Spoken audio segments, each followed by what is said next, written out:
Sallallahu ala nabiyyina Muhammadin wa ala alihi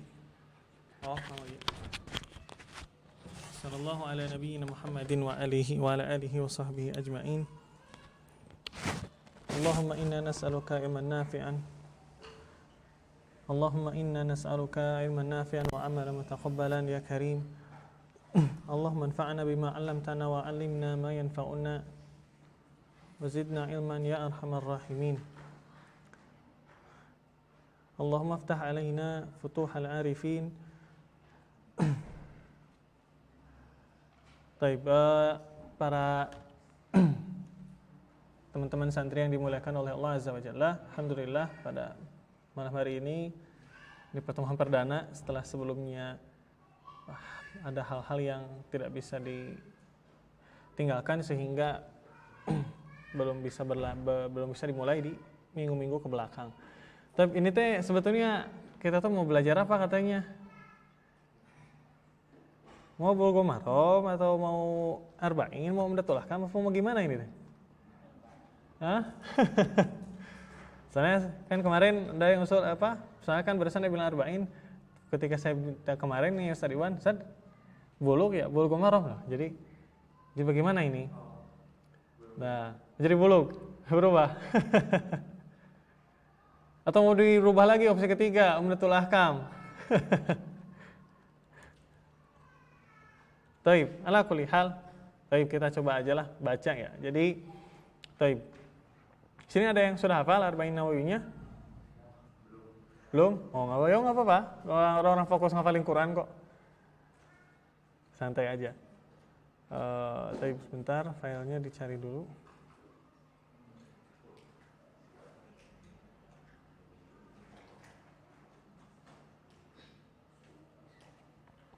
Taib, bismillah, nabda bi'aunillahi wa quwwatih tentang hadis Arba'in an Nawawiyah.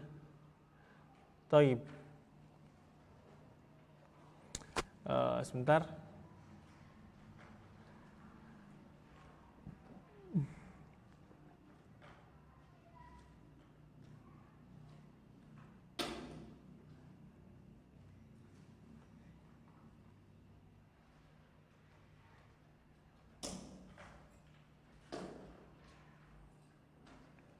Taib.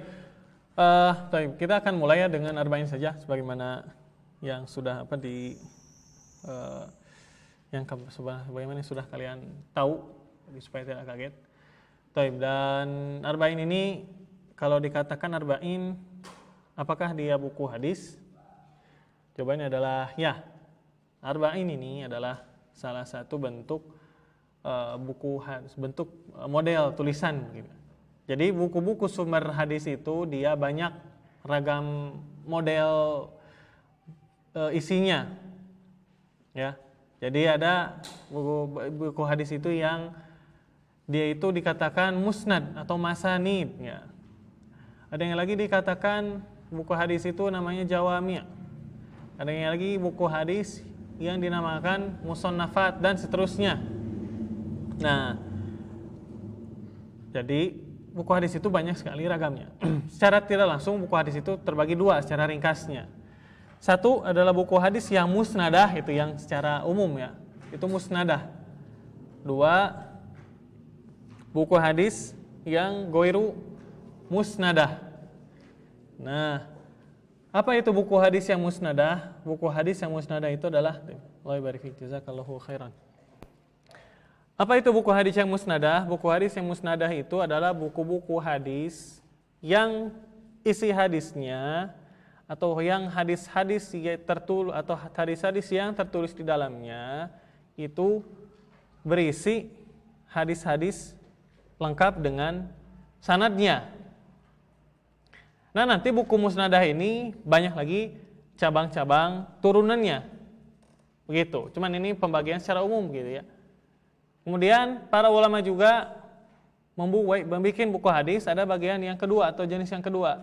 Ialah buku yang non musnadah begitu ya, atau ghairu musnadatin. Apa arti ghairu musnadatin ini? Artinya ialah yang mana hadis-hadisnya tidak dicantumkan lengkap dengan sanadnya. Jadi simpel ya, simpel. Kalau yang musnadah artinya hadis-hadisnya disebutkan dengan sanadnya, sanad lengkap. Kalau non musnadah itu tidak disebutkan sanadnya dengan lengkap. Oke, taib. Jadi ya, itu perbedaan yang pertama.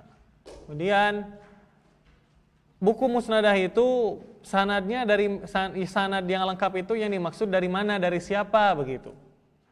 Itu ya. Yang dimaksudnya adalah bukan sanad lengkap ke setiap orang begitu. Akan tetapi sanad yang sampai atau yang tersambung kepada si penulis begitu. Jadi kalau kita katakan namanya apa, Sahih Bukhari, berarti itu adalah hadis-hadis golongan musnadah, gitu. Buku hadis yang musnad, ada sanadnya. Tapi sanadnya sampai ke siapa? Berarti sanadnya adalah sampai ke penulisnya. Jadi siapa? Berarti Imam Bukhari. Berarti Sahih Bukhari itu sanad-sanad Imam Bukhari semua ke Nabi SAW. Lalu misalkan kita katakan ada lagi, misalkan Musnad Ahmad. Musnad Ahmad itu isinya hadis-hadis sanad lengkap semua. Gitu. Tapi kepada siapa akhir sanadnya atau nyambung sanadnya ini begitu. Jadi dari Nabi itu kan paling atas, Nabi paling atas. Nah, paling bawahnya itu siapa? Paling bawahnya itu tentu saja yang nulis buku itu. Maka itu siapa namanya? Imam Ahmad. Dan buku-buku yang lainnya misalkan katakan Sunan Abu Dawud misalkan. Oh, berarti itu sanad-sanad Abu Dawud, Imam Abu Dawud yang tersambung ke yang disambungkan oleh Imam Abu Dawud atau yang sanadnya ada oleh Imam Abu Dawud disampaikan malah sampai kepada Nabi SAW. Jadi itu hadis-hadis musnad itu ya. Jadi hadis-hadis musnadah itu adalah sanad hadis-hadis yang mana buku-buku yang corak ragamnya hadisnya disebut dengan lengkap, tapi enggak seluruh hadis begitu loh. Jadi enggak seluruh hadis di alam dunia dimasukkan di situ enggak. Tapi hanya sekedar hadis-hadis yang penulisnya punya kepada hadis itu. Misalkan kita ambil contoh, ada suatu hadis tentang nanti akan lewat hari Buku Marom. Nanti setelah ini selesai kita baca Buku Marom bagian akhirnya misalkan. Hadis tentang cukup bagi seseorang untuk menjawab salam atau maaf. Yang menjawab salam, yang mengucapkan salam berjamaah itu cukup diwakili seorang gitu ya. Kan ada hadisnya tuh. Dan yang menjawabnya pun kalau ada banyakan cukup diwakili oleh seseorang. Hadis Ali bin Abi Thalib. Yujzi'u anil jama'ati idza maru an yusallima ahaduhum. Cukup kalau ada banyak nih orang berombol-gerombolan lewat, maka cukup yang salam seorang perwakilan. Wa yujzi'u anil jama'ati an yurda ahaduhum. Dan cukup bagi jamaah yang mendengarnya, ada gerombolan yang mendengarnya cukup diwakili oleh seseorang. Nah, hadis itu diriwayatkan oleh Imam Abu Dawud. Maka ketika kita katakan, diriwayatkan oleh Imam Abu Dawud, berarti ini sanadnya adalah sanad yang oleh Imam Abu Dawud riwayatkan terkait hadis tersebut, begitu. Terkait hadis yang sampai kepada beliau. Makanya itulah corak ragam pertama. Kemudian corak ragam kedua ialah hadis non musnadah. Artinya sanadnya tidak disebut ke penulisnya. Itu. Ini paling sering biasanya hanya disebut sahabatnya saja. Nah, kitab Arba'in yang akan kita baca atau yang akan kita bacalah ya. Katakanlah baca. Kitab Arba'in yang akan kita baca ini bukan masuk yang pertama. Artinya tidak akan kita temukan ini mana sanad Imam An-Nawawinya. Bukan. Karena bukan dalam corak ragam pembuatan buku, bukan penulisan buku yang pertama. Tapi dia masuk penulisan buku yang corak ragam kedua. Artinya non musnadah, tanpa disebutkan sanadnya. Artinya kita tidak usah nanya begitu. Ini hadis Innamal a'malu binniyat, mana sih sanad yang sampai ke Imam An-Nawawinya? Begitu. Di buku ini nggak ada, karena buku ini bukan tentang bukan tentang buku hadis yang musnad. Begitu ya, itu pertama. Kemudian Kedua, corak ragam buku yang non musnad begitu, yang tidak bersanad ini juga banyak. Jadi pembagian intinya dua tadi ya, bersanad lengkap sampai ke penulis buku tersebut, dua non bersanad. Nah, setiap setiap bagian itu memiliki cabang-cabangnya begitu ya. Cabang-cabangnya. Nah, ini termasuk hadis yang non musnad. Oke, terus para ulama ketika menyadari ya, berapa sih jumlah hadis sahih itu? Banyak ya. Matannya ya, matan. Jadi ketika menyebutkan hadis itu biasanya dihitung juga dengan sanadnya. Maka kita katakan matan yang sahih itu berapa sih? Hadis yang dengan matannya sahih. Katakanlah ada yang mengatakan sekitar 15.000 tanpa sanad. Tanpa sanadnya artinya hanya matannya saja. Sekitar 15.000 hadis, 15.000 matan. Kurang lebih seperti itu, ada yang menghitung begitu ya. Saya tidak menghitung. Ya kalau tidak percaya silahkan hitung sendiri, seperti itu. Nah, artinya apa? Kan banyak tuh. Gitu ya. Ini kita mau belajar mau yang mana dulu gitu. Di sini tidak mungkin ketika awal belajar, jangankan yang awal belajar begitu. Yang sudah lama belajar pun ini 15.000 usia sampai 60 tahun gak habis kayaknya ini ya. Susah habis untuk dipelajari ya, bukan dibaca, tapi dipelajari. Kalau dipelajarinya, kalau dibaca mah ya bisa aja. Tapi ini untuk dibaca, untuk dipelajari, dibaca keterangannya, dibaca syarah penjelasannya sampai rinci-rinciannya. Nah, karena hal itu para ulama meringkas gitu. Karena hadis sahih itu banyak dan tidak semuanya, itu pertama, karena hadis sahih itu banyak. Kedua, sebab yang kedua adalah ada hadis-hadis yang memiliki sifat dia jami' begitu ya, hadis jami'ah begitu. Apa itu hadis jami'ah? Artinya hadis jami'ah itu adalah kita artikan hadis-hadis yang global, hadis-hadis yang universal, hadis-hadis yang sangat umum. Apa itu maksud umum di situ? Artinya mencakup segala pembahasan, mencakup segala urusan-urusan yang kita alami lah begitu. Mau urusan duniawi, mau urusan akhirat, ini hadis ini pasti ngena terus. Begitu. Itu kedua. Ya, itu sebab kedua. Jadi sebab pertama adalah karena hadis itu banyak. Kedua, jadi sebab pertama hadis itu banyak dan ya untuk mulai mempelajari ya kita mulai yang sedikit-sedikit dulu begitu. Nah, mempelajari yang sedikit ini apakah kita acak begitu ngambilnya seenaknya? Nah, para ulama inisiatif.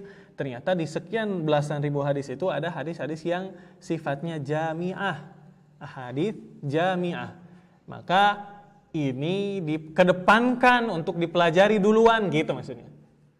Ngerti ya? Bisa difahami ya? Alur tujuan belajarnya gitu. Jadi hadis yang begitu banyak kita ambil pelajari semua belum ya, apalagi di sini sambil belajar yang lain, sambil menghafalkan yang lain, artinya konsen terpecah begitu ya. Konsen kita terpecah. Nah, akhirnya kita pilih hadis apa? Nah, dari sekian banyak itu, dari sekian hadis sholat, hadis puasa, hadis zakat, nah ternyata ada hadis-hadis yang bukan hanya tentang sholat, puasa, zakat saja, tapi dia hadis yang universal. Artinya hadis ini ke bab sholat masuk, ke bab puasa masuk, makanya ke segala urusan dunia. Ke bab muamalah masuk, akhlak masuk, begitu. Ke segala perkara pokoknya masuk. Maka itu dikatakan apa? Hadis jami'ah. Nah, hadis jami'ah ini para ulama berusaha menyeleksinya dari hadis-hadis yang sahih tadi. Sehingga dikumpul dari belasan ribu, dikumpul dari sekian puluh ribu, belasan ribu, dari ribuan lah, dikumpul, diseleksi, dipilih, sehingga setidaknya di sini diringkas pada buku ini ada sekitar 40-an. Jadi kalimat arba'in itu ya selesai itu ya. Oke, lalu di sini di sekitar dikumpulkan atau diringkas sekitar 40-an. Kok mengapa sebutannya 40-an? Bukan 40, beda kan? Berapa harga buku? 20.000. Berapa harga buku? 20 ribuan. Beda kan? Kalau 20.000 berarti harganya 20.000. Tapi kalau 20 ribuan berarti 20.000 ada lebih sedikit. 20.500, 20.999, seperti itu ya. Nah, hadis arba'in ini juga masuk ke ragam yang kedua tadi, yaitu 40-an, bukan 40. Ya. Kayak nanti hadis-hadisnya di sini sejumlah 42. Hadisnya itu 42. Nanti ada yang menambahi dari sekitar 50-an. Ya. Nah, jadi arba'in di sini dia apa? Istilahnya itu penyebutan galib saja, penyebutan, dan ini memang biasa seperti itu. Ya kan, kalau istilahnya itu apa? Jabrul kasri fil adad itu istilahnya. Jadi apa? Memangkas bilangan yang nanggung di suatu bilangan. Kan 42. 42 kan nanggung, udah aja dibuletin 40 kan gitu. 47 nanggung, udah dibuletin 50, itulah mungkin pernah belajar ya, masalah pembulatan bilangan di bidang matematika ya. Nah, seperti itulah. Jadi 40 ini termasuk dalam istilah apa? Pembulatan kalau bahasa Indonesianya. Itu. Maka para ulama di sini menyusun akhirnya apa? Mengumpulkan, beristihad, mereka mengumpulkan hadis-hadis yang mana ini hadis-hadis apa tadi? Hadis ahadits jami'ah, hadis yang universal, hadis jami'ah. Lalu dipilih. Lalu ya tentu saja para ulama berbeda pandangan ya. Jadi semuanya tidak sama. Jadi semuanya ya tergantung ijtihad dan apa pendapat masing-masing.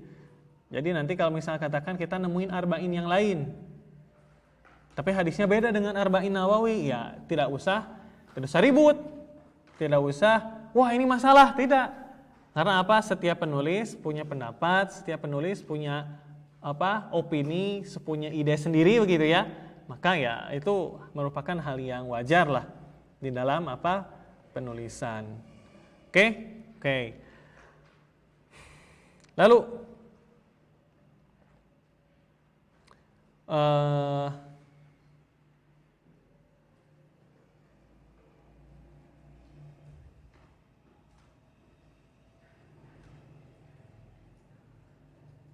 angka 40 ini. Angka 40 ini ada apa sih kok mesti 40? Kenapa enggak 30? Enggak salah niat begitu. Mengapa enggak 70 begitu? Kan hadis yang universal itu banyak kan? Kenapa enggak dibikin aja 100 atau 70? Kok ini 40? Jadi mengapa harus 40 gitu judulnya gitu ya. Nah, ada beberapa yang mungkin bisa dijadikan sebab ya. Ini istilahnya apa? Ini istilahnya kayaknya gitu, perkiraan. Jadi enggak apa? Bukan pasti. Mengapa 40? Karena begini enggak. Tapi mengapa 40? Kemungkinan. Ngerti ya kemungkinan ya? Jadi kemungkinan itu adalah istilah yang apa? Sopan. Istilah yang sopan. Ya kan karena kita enggak sejaman kan dengan Imam Nawawi. Mengapa harus 40 sih? Ya Imam kan gitu, enggak gitu kan? Artinya ini apa? Barangkali, kemungkinan, dan sepertinya karena ini. Baik, pertama, adat 40 ini memang salah satu adat yang sering disebut ya, atau bukan sering, dia ada di dalam beberapa ayat dalam Al-Quran. Beberapa ayatnya kan qala fa innaha muharramatun alaihim arba'ina sanah, 40. Kemudian hadis ayat tentang Musa, fatamma miqatu rabbih arba'ina lailah, 40. Ya kan? Kemudian dalam beberapa hadis. Jadi maksudnya poin pertama, angka 40 ini di antara angka yang memang ada yang disebut begitu. Dia suka disebut di dalam Quran dan hadis.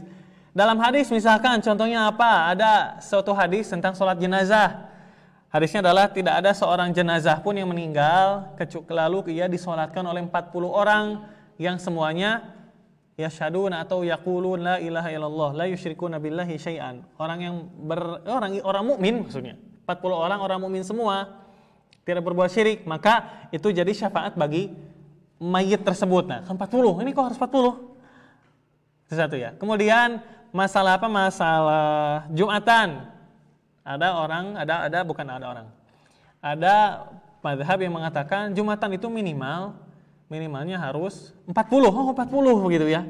Jadi angka 40 ini sering jadikan erat kaitannya dengan pembahasan agama. Dalam Quran dan hadis beberapa kali disebutkan. Jadi itu sebab yang pertama. Kemudian ada satu lagi contoh mungkin nanggung ya. Hadis tentang ini, satu contoh lagi. Jadi tadi apa yang angka 40 itu di Quran tuh? Kisah Musa ya, yatihu arba'ina sanah. Arba'ina sanatan yatihu fil ard. Kemudian astagfirullah itu yatihu sana itu Bani Israil ya. Kemudian Musanya yang janji ke Bukit Tur Sinai itu kan selama 40 hari. Kemudian di hadisnya tadi contoh hadisnya yang ada angka 40 yang sholat jenazah ya, menyolati jenazah 40. Makanya maaf itu istithrad, nggak penting disebutkan. Tapi lalu tentang jumlah sholat Jumat. Kemudian jumlah peserta ya, bukan jumlah sholat Jumat, jumlah peserta sholat Jumat ada yang mengatakan mesti minimal 40. Gitu. Ada yang mengatakan seperti itu. Kemudian hadis tentang ini contoh-contoh dulu ya, contohnya dulu. Hadis tentang ini orang yang lewat di depan yang sholat, lakana an yaqifa arba'ina khairan lahu. Gitu. Ya, orang yang lewat di depan orang yang sholat, sedangkan orang yang sholat itu punya sutroh di depannya. Gitu. Jadi orang lagi sholat kan punya sutroh, ada pembatas menghalang, mau itu pokoknya sesuatu yang bisa dijadikan pembatas antara pokoknya orang. Jadi sebagai ciri ini orang sholat loh, jangan dilewatin gitu maksudnya sutroh itu kan. Nah ada orang yang lewat sengaja dan tahu dan ngotot begitu, udah dihalangin masih ngotot begitu. Maka kata Nabi lakana an yaqifa arba'ina khairun lahu. Dia berdiri nunggu itu beres sholat atau nunggu berdiri selama 40 itu lebih baik. Nah, para sahabat nggak tahu ini 40 tahun atau 40 hari, pokoknya 40 aja. Pokoknya intinya angka 40-nya itu loh. Satu. Kemudian dalam hadis lain hadis tentang Dajjal. Hadis tentang Dajjal, nanti Dajjal itu kan ketika dia muncul di cara satu tanda kiamat ya, kan munculnya Dajjal. Dajjal itu kan munculnya dan ketika muncul dia diam di muka bumi, bukan diam ya, atau menguasai bumi, artinya pindah dari satu negeri ke negeri lain begitu cepatnya itu selama 40. Nah nggak tahu ini 40 hari atau 40 tahun, pokoknya 40 aja. Artinya ini angka sering diulang gitu loh, sering kaitannya dengan hal-hal yang kejadian-kejadian penting itu ya. Kemudian tentang umur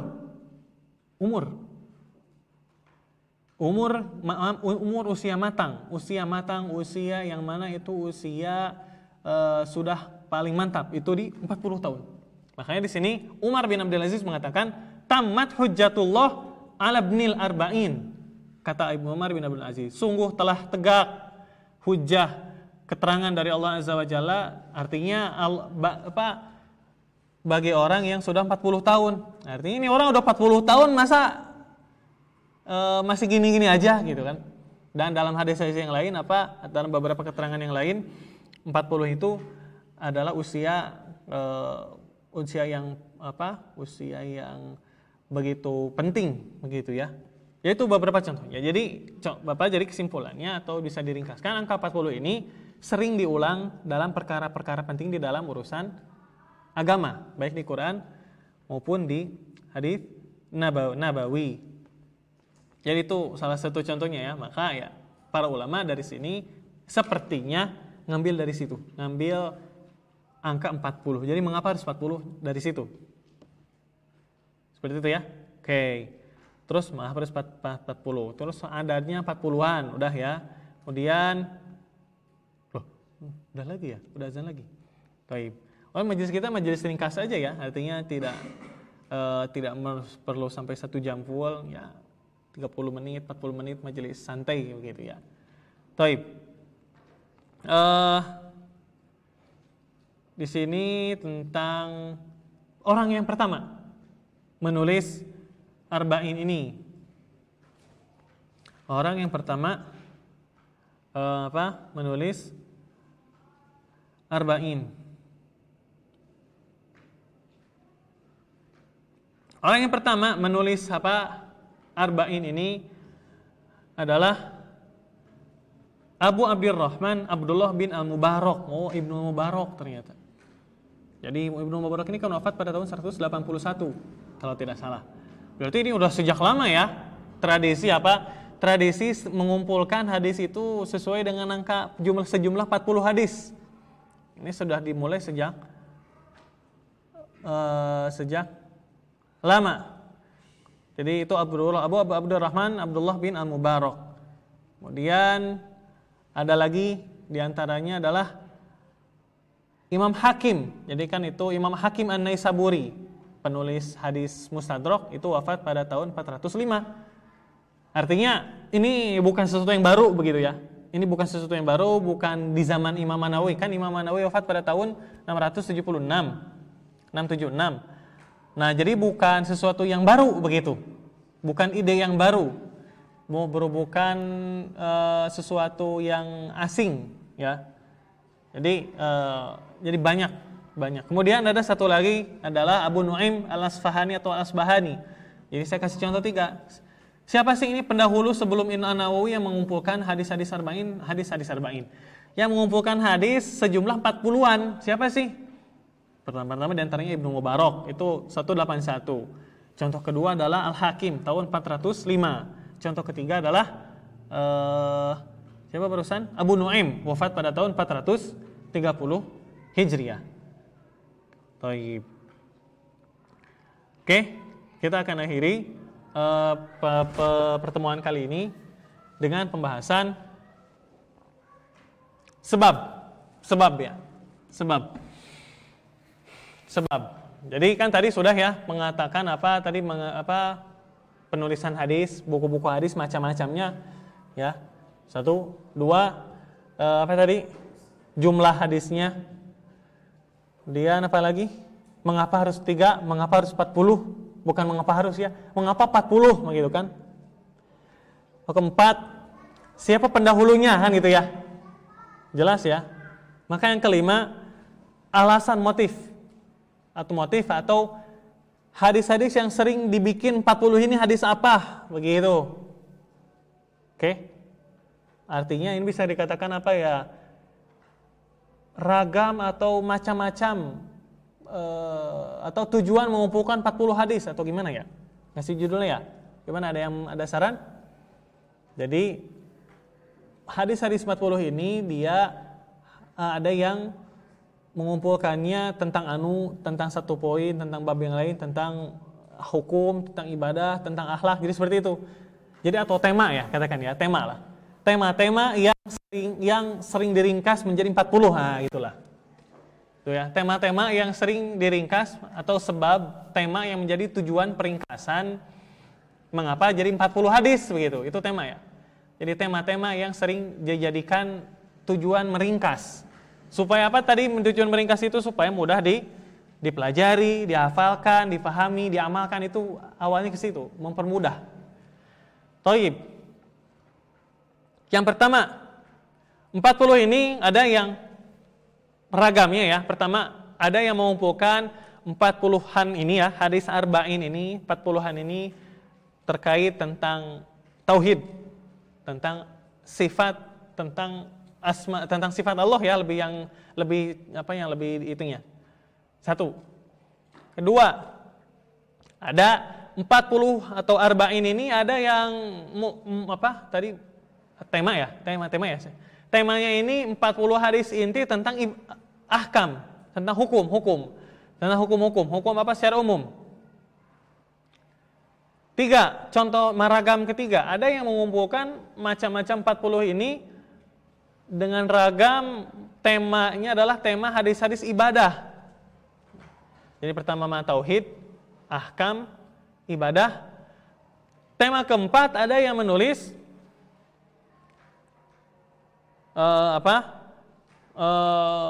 tentang ar-raqaiq, tentang atau apa itu terjemah ya, tentang etika dan adab begitu. Jadi misalkan 40 hadis adab begitu, 40 hadis akhlak, 40 hadis tentang kesopanan gitu maksudnya ya.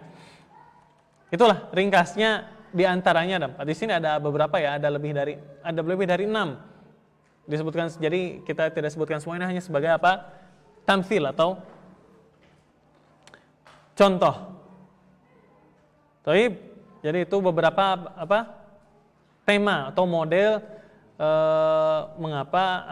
tujuan mengapa 40 hadis ini.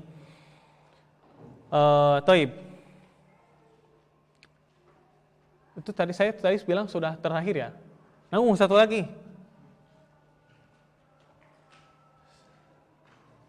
Satu lagi. Tapi sepertinya sudah tercukupi lah. Sudah tercukupi. Atau yang kelima ya, kasih kelima, model-model arba'in itu. Kasih tanda, model-model arba'in ini dia terbagi sebagaimana terbaginya hadis-hadis secara pembagian hadis secara umum tadi yang pertama. Kan tadi katakan apa? Hadis itu ada yang musnadah, bukunya itu ada yang non musnadah. Nah, arba'in ini masuk ke dua kategori itu. Ada yang nyebut arba'in pakai musnadah begitu. Ada yang ngumpulin hadis arba'in tapi non musnadah. Itulah mungkin poin kelimanya. Jadi itu tentang poin kelima. Jadi belum masuk hadis ya. Tapi nggak apa-apa lah. Ini namanya juga perkenalan, karena nanti ketika kita baca hadisnya kita akan cepat begitu. Jadi kita hanya sekedar hanya sekedar baca hadis, terjemah, kalau ada beberapa poin penting dikasih tahu, disampaikan, lanjut hadis selanjutnya. Jadi kita tidak akan menjelaskan satu pekan, satu hadis, tuh kelamaan, mau beres kapan, udah 1 minggu 1 hadis mah, berarti 40 minggu baru beres arba'in, 40 minggu berapa tahun? Hampir 1 tahun kan? Ya, makanya nanti ini dilamakan dulu mukadimahnya, nanti ketika baca hadisnya kita cepat.